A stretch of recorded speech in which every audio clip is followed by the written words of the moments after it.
lamdam asigi puwari hangada yengba matamda chidaba tanpham kaya yauna leingakki philip lobada nupi singna choba thodang kaya longduna lakle chinnabadi miyam tinba mafamda nupi bu thagwangna thagatpasu lepte adubu thagwangna thagaliba nupi singna lammopu gi ming oibadi nupaga yengnaba matamda ka hena nemli athiba wahai oirabasu mamangai matamdagi hainadun lakpa sangi sangol naibara nupi gibu arepa yumnak leibra haiba wahai asinasu adumak takchari madudi nupi singi mingda lam leiti haibadu machin manawgi lam yenabada nupa masing thiraga araiba lam yen thokani nupi gidi lam yenabada yaugande tasengnamak lam supi mak pidabadi nate pinaba imungsu adumak yaunari adubu changdi nebli nupina luhongba matamda piriba polam sing adubu masagi asengba marani haigadoribra leingaknasu nupi singbu thagwangna thamnana bakhonabada tongan ba khongthang kaya paikhatrabadi nate adubu paikaliba thabak sing asigi kanaba phangba yaraba nupi kaya lamgi mapu oidabana adumak kanaba sing phangdana leiri khudam moina pradhan mantri awas yojana housing for all scheme gi makhada yum leitaba sing yum sari scheme asigi oina lamgi mapu adu nupina oibana hena khudong chaba piri adubu nupina lam mapu oidaba singdi leinana ba yum leitraba phawba scheme gi kanaba phangnana bakhona bada upai kaya sizinata banate loinana thabak tawba nupi singna loan loba matamda lamgi mapu oidabana thengnari ba khudong chadaba sing panbada loiba nairoi adubu yum sanaba amadi loan longnana bagi damak lam maming onthoknarakpadi leptri Hauzuk lamda masida Mapuri badagi nupi da lam maming onthokpa amadi mapam gi lam sarukta nupi singna lam longnana ba case tharakpagi chang hengalakde masana khangna mapam na nupi singi lam pihogda badagi namada lobagi chang hengalakpa sina lamda masigi machin mopagi chawrba kumhayama oiriba ningol chakoba mutkiba yai haiba lilongi SDO angom sizalembi chanuna mipaibasu phongdurakle mangna makha taraduna Ningo singdi pukchel yamna chawi lam piraba phawba mabung mopa singi khallaga longdaba kongaini adubu mathau tarakpa matamda pinana bahairebasu tabidaba amadi mapamna tathirakpa matamda singnaba amaga loinana namduna longnana ba honorakpagi chang hengelakle ningo singna mapamgi mi sing thajaraktaba amadi tathi tawoina tawrakpadagi namduna ningolgi saruk lam longnana ba honorakpagi para tambiba amagum thoktabasu nate Ningol singnasu makoigi phangpham thokpani hairabasu piba singi masak kiyananaba honabadi chumloi matang matam chana loisalhongdaba wathok singi wahongna maram oiraba nupi sing aranba lambida chatkibagi changsu hengat handaba nate pinarabasu chang nemi pinadagumbani haiba pidriba sing asi phangpham thokpa phangnanaba honabada mari leinaba authority na thonglauna hangli haikibage loinana masana khangna pithok hobana pumna maki yaifabu oigani Matamgi matungina mapamdagi lam pidrabasu lam leiraga lamgi mapu oibagi chanabi amadi laktaba natte haike group ama sidaista ngasai ningon jina mai masaje b ga wom pulak toineba pula kan sidaista ngasai a gi group ta challakanda a gi mafam ama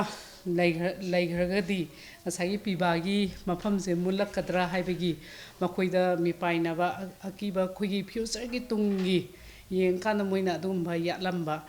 Mama pana piramiddi sumnagi yamde masing yamde huzikanjidi katna masana lekhatna poina tawnai aduga lukhrabi natragana maraibak thiraba akoi divorce tawdana khotana lakpa singse makoi gi damakta mafamse mama pana sengtu omda taragasu makoina mafam jaga ama pibi basu phayena khanjai aise ahan orakanda ngasagi mama sena de pithu isana pasana kolakadoini ko kan ha kan my basic amenities and physical needs pirak ta taragadi akoi gi fraud ki kainota under section khoi gi ngasagi mana kainota pi da amuk hanjan be transfer taw khibase tak inau nong lakpani ma sigise ko under section 22 of the act magi ngasagi mama da pitho khibado masana pada hanjan adugi sigi act sigi matengna magi under section sigi matungina ma amung hanjalaga mama dagi maming da mungsu thambe yai akoi gi chapmana ba miyeng de yengbiraga magi phamam thokpa pibum thokpa kaino se pibi gadamni aduga ningol oibi akhuina su ibung ipwasingi pibagi mafamse yari makai de muthattana ba puksel su khara dum chawthokmina si aduga mauda su haitara gadi akhoi lukhrabi gumba nongna sumain tawbasing sina akhoi nupa mayam gi thajana kaigumba ma tanar ko laga sabina na ba ꯁꯤꯃ ꯑꯩ appeal ꯇꯧꯖꯒꯦ ꯑꯗꯨꯒ ꯀꯩꯒꯨꯝꯕ ꯈꯪꯅꯤꯡꯕ ꯂꯩꯇꯥꯔꯒꯁꯨ ꯏꯁꯥ ꯏꯁꯥꯒꯤ ꯖꯨꯔꯤꯗꯤꯛꯁꯟ ꯃꯈꯥꯗ ꯂꯩꯕ SDOꯁꯤꯡꯗ SDCꯁꯤꯡꯗ ꯍꯪꯕꯤꯕ ꯌꯥꯏꯑꯕ ꯈꯪꯗ ꯇꯥꯔꯒꯁꯨ ꯂꯥꯏꯔꯕꯕꯨ ꯐꯦꯃꯤꯅꯥꯏꯖꯦꯁꯟ ꯇꯧꯔꯛꯄꯒꯨꯝ ꯂꯥꯏꯔꯕꯤ ꯍꯥꯏꯔꯛꯅꯕꯅꯤ ꯅꯤꯉꯣꯜ ꯁꯣꯇꯣ ꯍꯥꯏꯅ ꯉꯜꯂꯤꯉꯩ ꯃꯇꯝꯗꯒꯤ ꯇꯥꯔꯛꯂꯤ ꯑꯗꯨꯕꯨ ꯇꯁꯦꯡꯅꯃꯛ ꯐꯝꯐꯝ ꯊꯣꯛꯄꯗꯨꯅ ꯃꯇꯝ ꯆꯥꯅ ꯐꯪꯍꯜꯂꯕ꯭ꯔꯥ ꯍꯥꯏꯕꯗꯨꯗꯤ ꯐꯪꯍꯟꯗ꯭ꯔꯤ ꯍꯥꯏꯅ Dhanamanjuri university DM college of ARTSꯀꯤ ꯄ꯭ꯔꯤꯟꯁꯤꯄꯜ ꯗꯣꯛꯇꯔ CH ꯔꯃꯅꯤꯅ TOMTVꯒ ꯎꯅꯕꯗ ꯐꯣꯡꯗꯣꯔꯛꯂꯤ ꯁꯤꯂꯥ ꯔꯃꯅꯤꯅ ꯃꯈꯥ ꯇꯥꯗꯨꯅ ꯋꯥꯔꯀꯤꯡ ꯋꯨꯃꯦꯟꯁꯤꯡꯅ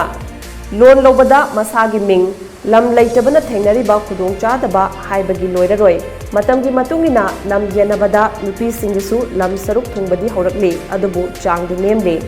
ꯂꯝ ꯄꯤꯅꯗꯕꯒꯤ ꯃꯔꯝ ꯂꯩꯅꯔꯨꯕ ꯃꯇꯝꯗ ꯁꯥꯒꯩꯒꯤ ꯃꯔꯛꯇ ꯑꯌꯦꯛꯄ ꯑꯣꯏꯔꯛꯀꯅꯤ ꯍꯥꯏꯕꯒꯤ ꯑꯣꯏꯔꯝꯕ ꯌꯥꯏ ꯃꯃꯥꯡꯉꯩꯒꯤ ꯃꯇꯝꯗ ꯁꯥꯒꯩ ꯄꯨꯟꯅ ꯈꯨꯟꯗꯥꯃꯤꯟꯅꯔꯝꯃꯤ ꯑꯗꯨꯕꯨ ꯍꯧꯖꯤꯛꯇꯤ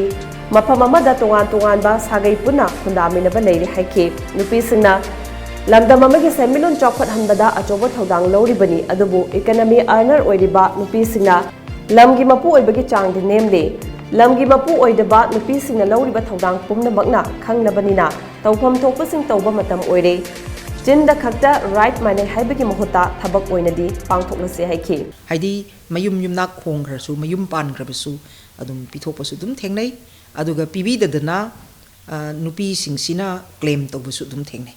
ꯃꯁꯤꯡꯗꯤ ꯌꯥꯝꯗꯦꯅ ꯂꯧꯒꯅꯤ ꯐꯦꯃꯤꯂꯤ ꯈꯔꯗꯗꯤ ꯑꯗꯨꯝ ꯃꯆꯟ ꯃꯆꯦꯒꯤ ꯑꯄꯥꯝꯕ ꯑꯗꯒꯤ ꯃꯣꯏꯒꯤ ꯅꯨꯄꯤ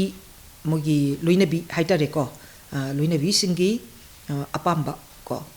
ꯋꯥꯏꯐꯁꯤꯡꯒꯤ ꯑꯄꯥꯝꯕꯁꯨ ꯑꯗꯨꯝ ꯍꯪꯉꯦ ꯀꯔꯤꯒꯨꯝꯕ ꯃꯄꯨꯔꯣꯏꯕ ꯂꯩꯈꯤꯗꯕ ꯇꯥꯔꯒꯗꯤ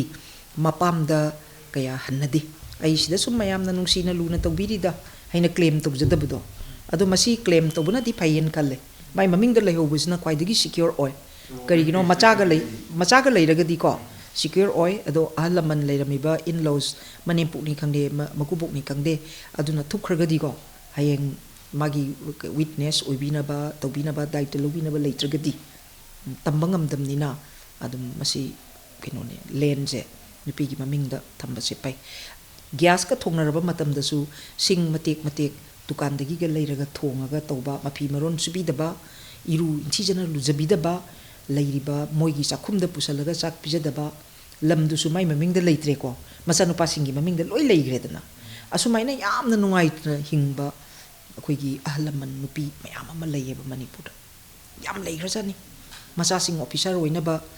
ꯋꯥꯅ ꯄꯥꯟ ꯐꯨꯠꯇꯅ ꯃꯥꯏꯔꯦꯟ ꯐꯨꯠꯇꯅꯀꯣ ꯆꯥꯔꯒ ꯍꯤꯡꯉꯛꯑꯕ ꯎꯇꯤ ꯆꯥꯗꯅ ꯍꯤꯡꯉꯛꯑꯕꯀꯣ ꯅꯣꯡꯃꯗ ꯆꯔꯥ ꯑꯅꯤ ꯆꯥꯕꯗ ꯋꯥꯅ ꯍꯤꯡꯉꯛꯑꯕ ꯑꯗꯨꯒꯨꯝꯕ ꯑꯍꯜ ꯂꯃꯟ ꯅꯨꯄꯤ ꯀꯌꯥꯃꯔꯨꯝ ꯑꯁꯨꯃꯥꯏꯅ ꯀꯪꯉꯥꯎꯅꯅ ꯁꯤꯕꯝ ꯅꯥꯕꯝ ꯈꯪꯗꯒꯩ ꯑꯋꯥꯕꯗ ꯂꯩꯈꯤꯗꯕ ꯌꯥꯝ ꯂꯩꯌꯦꯕ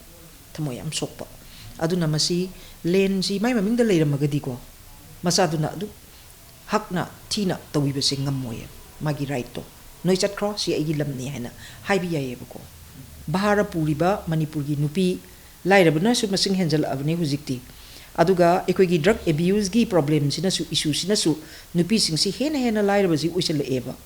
ꯍꯥꯏꯕꯗꯤ ꯏꯃꯨꯡꯁꯤ ꯂꯥꯏꯔꯔꯦ ꯚꯥꯔ ꯄꯨꯝꯅꯃꯛ ꯅꯪꯅ ꯄꯨꯖꯒꯗꯕꯅꯦꯅ ꯅꯨꯄꯥꯗꯨꯅꯗꯤ ꯑꯜꯀꯣꯍꯣꯂꯤꯛ ꯑꯣꯏ ꯂꯩꯊꯣꯛꯈ꯭ꯔꯦ ꯗ꯭ꯔꯒ ꯑꯦꯗꯤꯛ ꯑꯣꯏ ꯂꯩꯊꯣꯛꯈ꯭ꯔꯦ ꯅꯠꯇ꯭ꯔꯒ ꯁꯤꯗꯣꯛꯈ꯭ꯔꯦ ꯀꯣ ꯑꯗꯨꯗꯤ ꯅꯨꯄꯤ ꯅꯪꯒꯤ ꯅꯃꯤꯡꯁꯦ ꯂꯥꯏꯔꯕꯅꯦ ꯍꯥꯏꯗꯅꯅꯦ ꯚꯥꯔ ꯄꯨꯝꯅꯃꯛꯁꯦ ꯃꯥ ꯂꯣꯏ ꯄꯨꯗꯣꯏꯅꯦꯕ ꯑꯗꯨꯅ ꯐꯦꯃꯤꯅꯥꯏꯖꯦꯁꯟ ꯑꯣꯐ ꯄꯣꯕꯔꯇꯤ ꯍꯥꯏꯗꯅ ꯇꯔꯝ ꯑꯃ ꯂꯩꯌꯦꯕꯀꯣ ꯑꯗꯨꯒꯤ ꯑꯥꯔꯊꯗꯨꯅꯦ ꯑꯩꯅ ꯍꯥꯏꯖꯔꯤꯁꯦ ꯈꯩꯗꯦꯟ ꯅꯠꯇꯅ ꯂꯩꯁꯜꯂꯛꯇꯕꯗꯧ ꯇꯧꯔꯦꯕ ꯑꯩꯈꯣꯏ ꯃꯅꯤꯄꯨꯔꯒꯤꯁꯦ ꯅꯨꯄꯤꯁꯤꯡꯒꯤ ꯑꯗꯨꯅ ꯅꯨꯄꯤ ꯈꯩꯗꯦꯟꯁꯤꯗ ꯑꯣꯚꯔ ꯀ꯭ꯔꯥꯎꯗꯦꯠ ꯑꯣꯏꯔꯤꯕ ꯐꯝꯐꯝ ꯂꯩꯔꯛꯇꯕ ꯈꯣꯠꯄ ꯏꯁꯨ ꯃꯌꯥꯝꯁꯤ ꯁꯣꯜꯕ ꯇꯧꯒꯦ ꯍꯥꯏꯔꯒꯗꯤ ꯒꯣꯔꯃꯦꯟꯅ ꯄꯣꯂꯤꯁꯤ ꯑꯃ ꯁꯦꯝꯕꯤꯕ ꯄ꯭ꯔꯗ꯭ꯌꯨꯁ ꯄꯨꯊꯣꯛꯄ ꯉꯝꯕ ꯄꯣꯠꯊꯣꯛ ꯄꯨꯊꯣꯛꯄ ꯉꯝꯅꯕꯒꯤꯗꯃꯛ ꯀꯣ ꯄ꯭ꯔꯗ꯭ꯌꯨꯁꯔ ꯑꯣꯏꯅꯕꯒꯤꯗꯃꯛ ꯅꯨꯄꯤꯁꯤꯡꯁꯦ ꯑꯩꯈꯣꯏꯅ ꯂꯝꯕꯤ ꯑꯃ ꯌꯥꯠꯄꯤꯕ ꯌꯥꯏ ꯂꯦꯟ ꯑꯣꯅꯔꯁꯤꯞꯀꯤ ꯁꯤꯁꯇꯦꯝ ꯑꯃ ꯁꯦꯝꯕꯤꯔꯒ ꯀꯝꯃꯨꯅꯤꯇꯤ ꯑꯣꯏꯅ ꯂꯦꯟ ꯑꯣꯅꯔꯁꯤꯞꯁꯦ ꯄꯤꯕ ꯑꯩꯈꯣꯏꯒꯤ ꯈꯥꯁ ꯂꯦꯟ ꯂꯩꯕꯁꯤꯡꯁꯤꯗ ꯑꯃ ꯇꯧꯕꯤꯕ ꯄ꯭ꯔꯣꯇꯦꯛꯁꯟ ꯄꯤꯕꯤꯕ ꯃꯈꯣꯏꯒꯤ ꯑꯗꯨꯃꯥꯏꯅ ꯃꯣꯏꯅ ꯐꯥꯔꯃꯤꯡ ꯇꯧꯕ ꯀꯥꯟꯗ ꯒꯣꯔꯃꯦꯟꯅ ꯄ꯭ꯔꯣꯇꯦꯛꯁꯟ ꯄꯤꯕꯤꯕ ꯂꯝꯒꯤ ꯃꯄꯨ ꯅꯨꯄꯤꯅ ꯑꯣꯏꯗꯕꯅ ꯃꯔꯝ ꯑꯣꯏꯔꯀꯥꯟꯗ ꯇꯣꯉꯥꯟꯕ ꯈꯨꯗꯣꯡꯆꯥꯗꯕ ꯀꯌꯥ ꯑꯗꯨꯃꯛ ꯊꯦꯡꯅꯕ ꯂꯝꯗꯝꯁꯤꯗ ꯊꯦꯡꯅꯔꯤ ꯑꯗꯨꯒ ꯇꯁꯦꯡꯅꯃꯛ ꯅꯨꯄꯥ ꯅꯨꯄꯤ ꯔꯥꯏꯠ ꯃꯥꯟꯅꯩ ꯍꯥꯏꯔꯤꯕꯁꯤ ꯑꯄꯣꯛꯄꯤꯁꯤꯡꯅ ꯑꯩꯈꯣꯏꯒꯤ ꯃꯁꯥꯒꯤ ꯑꯣꯏꯅ ꯂꯩꯕ ꯄ꯭ꯔꯣꯄꯔꯇꯤꯁꯤꯡ ꯌꯦꯟꯊꯣꯛꯄ ꯃꯇꯝꯗ ꯅꯨꯄꯤꯁꯤꯡꯒꯤ ꯌꯥꯎꯔꯛꯇꯕ ꯃꯁꯥꯅ ꯈꯪꯅ ꯄꯤꯔꯛꯇꯕꯁꯤꯅ ꯃꯔꯝ ꯑꯣꯏꯔꯀꯥꯟꯗ ꯇꯣꯉꯥꯟꯕ ꯀ꯭ꯔꯥꯏꯝ ꯀꯌꯥ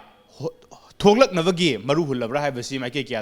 हंगनरगले दुगा मतंग मतम चानबु हाइरिबा राइटिंग सी एंथोकबिबा थोकलगदि अदुमक अखोय थोकलिबा खुदोंग चादबसिंग सी थोकलक लोय मियामना सोसाइटी सिदा लेमिनरिबा मियामना नुपा नुपी खाक्तना वाखल तामिनबा मतम ओइरे अदुगा नुपीसिंगनसु राइट अमक तानवा अदुगा पिवासिंगी